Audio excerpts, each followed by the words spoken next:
এটা যত্রতত্র বেড়ে ওঠা প্রাকৃতিকভাবে এক ধরনের এটা ঔষধি গুণ সম্পন্ন গাছ। এই গাছের ফুল, পাতা এবং ফল উভয়ই ভেষজ হিসাবে কাজ করে।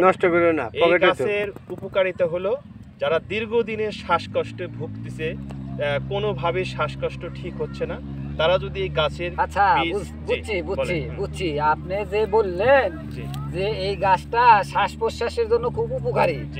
এখন আমি যেটা জানতে চাইতেছি যে এই গাছটা আসলে কোন নিয়মে খাইতে হবে, এই নিয়মটা যদি আমাকে একটু বলেন। এটা সবচেয়ে বেশি, এটা যাদের দীর্ঘদিনের শ্বাসকষ্ট তাদের জন্য সবচেয়ে ভালো হলো এই দেখেন গাছের সাথে এক ধরনের বীজ আছে।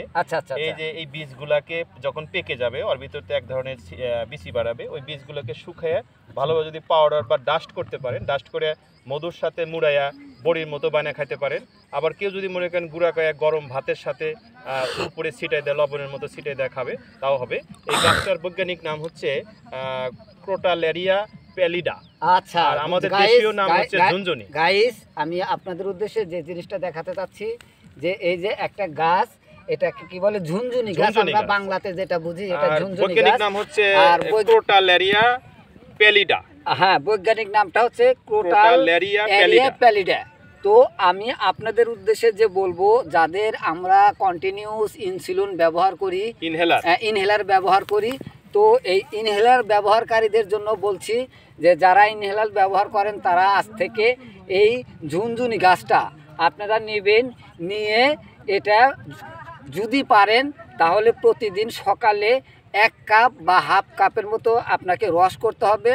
পারলে সাথে 8-10 ফোঁটা মধু দিয়ে যদি এই রসটা খাওয়া যায় মাছটা, তাহলে আমার মনে হয় যে এই যে শ্বাসকষ্টের যে ব্যাপারটা, ইনহেলার ব্যবহার করতে হবে না। ইনহেলার ব্যবহার প্রকৃতি আমাদের সমস্ত ওষুধ প্রকৃতিতে দিয়ে রাখছে, আমরা চিনি না তাই। আচ্ছা, এই আর কি।